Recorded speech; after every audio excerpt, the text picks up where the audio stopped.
Olá! Todos nós passamos por vales ao longo da vida. Também passamos por montes. Os montes representam um lugar de refúgio, um lugar em que você está acima do problema, da luta, da adversidade. Essa linguagem bíblica, vale, monte, é muito recorrente quando lemos as Escrituras Sagradas, especialmente porque as batalhas, as guerras, elas se davam nos vales. Eram nos grandes vales que as grandes batalhas aconteciam. Então, quando a Bíblia fala de vales, está nos chamando a atenção para pensar em momentos, em tempos de guerras, de batalhas que nós sofremos. Essas batalhas, elas podem variar de pessoa para pessoa, a intensidade pode variar também de pessoa para pessoa, mas todos nós, em algum momento, enfrentaremos alguns vales. Sejam esses vales uma enfermidade grave, o desemprego, uma crise familiar ou conjugal, uma situação difícil com um amigo seu, uma questão emocional, enfim. Pode ser a variável que for, mas o vale está para todos nós como uma condição humana. Nós somos tendenciosos a fraquezas, nós temos necessidade de amparo, de apoio, porque somos frágeis, temos força sim, mas também temos limitações, então os vales fazem parte da nossa história. E é em função dessa realidade dos vales que eu quero compartilhar com você uma palavra nessa tarde de domingo. Quero falar sobre o Deus dos vales. O texto que eu quero selecionar, um texto clássico, o texto de Salmos, capítulo 23, versos de 1 a 4. Muito conhecido por sinal, mas faço questão de lê-lo. Diz assim a palavra de Deus. O Senhor é meu pastor, nada me faltará. Deitar-me faz em verdes pastos, guia-me mansamente a águas tranquilas, refrigera a minha alma. Guia-me pelas veredas da justiça, por amor do seu nome.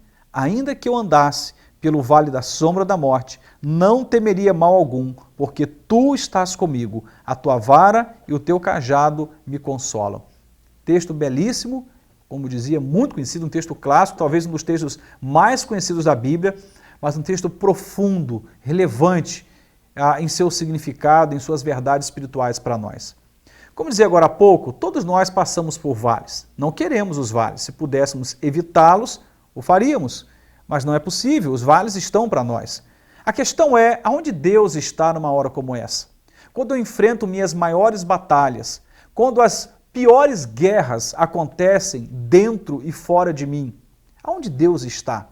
O texto vai dizer aqui, claramente para nós, um texto de Davi, que esse Deus está conosco, diz, o Senhor é o meu pastor, nada me faltará. Quando mais à frente ele diz, ainda que eu ande pelo vale da sombra da morte. Se você conhece a história de Davi, sabe que se tem uma coisa que Davi enfrentou foram vales.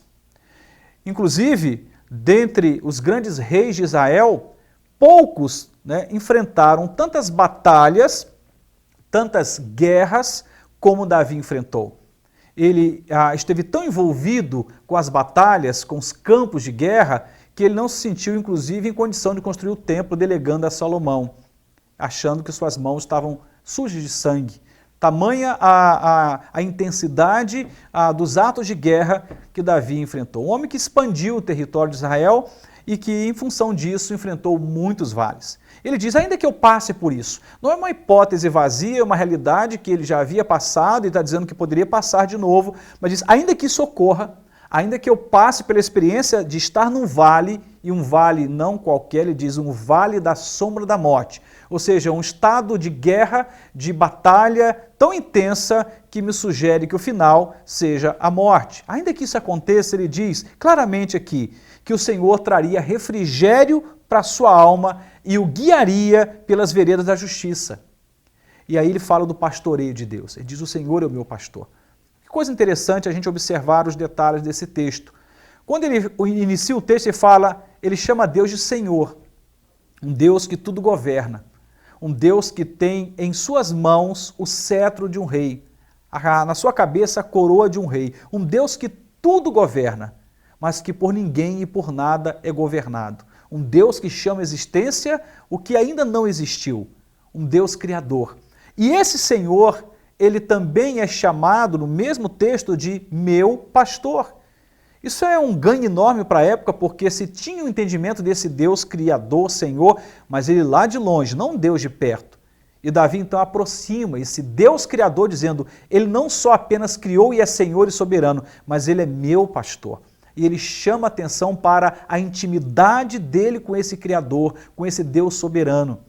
A palavra meu não é a ideia de possessividade, como se Deus fosse um objeto que pudesse ser possuído, não é isso. Fala de aproximação, de intimidade. Ele é o meu pastor. Não é o pastor do vizinho, não é um pastor de um parente distante, não. Ele é aquele que me pastoreia.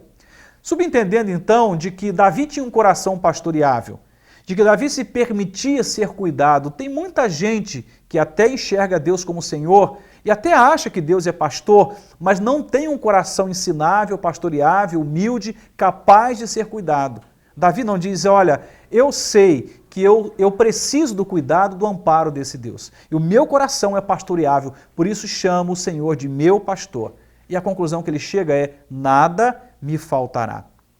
Quando ele fala esse nada me faltará, é claro que nós não estamos aqui incluindo futilidades, desejos, vontades pessoais, não está falando de necessidades. Ele é o Deus que supre as nossas necessidades. Nada do que é necessário para a nossa existência, para a nossa felicidade, para a nossa realização pessoal nos faltará quando estamos vinculados em Deus pelo pastoreio desse Deus. Em outras palavras, não é só saber que Ele é Deus, Senhor e pastor, mas eu preciso ser ovelha, estar submisso, eu preciso estar sujeito a Ele, preciso estar envolvido com Ele na condição de uma ovelha. E automaticamente o que vem depois prevalece. Ele diz, esse Deus que me pastoreia, refrigera minha alma e me guia pelas veredas da justiça por amor do seu nome. Aí só então ele diz, ainda que eu passe pelo vale da sombra da morte, aí a conclusão não podia ser outra. Ele diz, não temerei mal algum, porque tu estás comigo, a tua vara e o teu cajado me consolam. O que ele mostra? Que a garantia da experiência do vale ser sinônimo não de morte, mas de ganho, de maturidade, de crescimento, é a presença de Deus, a intervenção de Deus na vida e na história. Todos nós temos desafios. Você tem os seus, eu tenho os meus, e naturalmente nós carecemos desse pastoreio do Senhor. Eu não sei se você está precisando desse afago, dessa acolhida do Senhor, mas o fato é, os vales, eles virão para você. Se você já está passando por um vale, entenda isso claramente. Esse vale que você está passando por ele não precisa ser sinônimo de morte. Pode ser sinônimo de crescimento. Então diga, Senhor, pastoreie meu coração, pastoreie minha mente, minhas emoções, pastoreie minhas decisões, meus pensamentos, meus comportamentos, pastoreie a minha vida, para que esse vale que eu estou passando por ele, ou aqueles que ainda passarei, não seja sinônimo de morte. Que isso não me mate, mas me faça crescer, avançar na minha vida, na minha experiência com o Senhor, e eu tenho certeza que se isso for uma verdade para você, não tem jeito, o final é o que o texto propõe aqui, seremos consolados pelo Senhor, a tua vara e o teu cajado me consolam. Não sei como está a sua vida, mas não importa que vale é esse, ou quais vales você já passou ou os que ainda irá passar, a questão não é se iremos ou não passar, porque isso é fato, iremos passar. A questão é outra, com quem passaremos pelo vale? Davi estava dizendo, eu vou passar com o Senhor, e esse Deus vai me pastorear, e ainda que eu passe pelo vale, não temerei mal algum, porque tu estás comigo. Não importa o tamanho da sua batalha, não importa a intensidade das guerras que você está trabalhando ou travando, a vitória, Deus é a nossa vitória. Que o Senhor, pastor da sua alma, cuide de você, e que você se apresente tendo um coração ensinável, pastoreável, para que Ele te conduza aos pastos verdejantes e a águas tranquilas. Deus te abençoe, em nome de Jesus.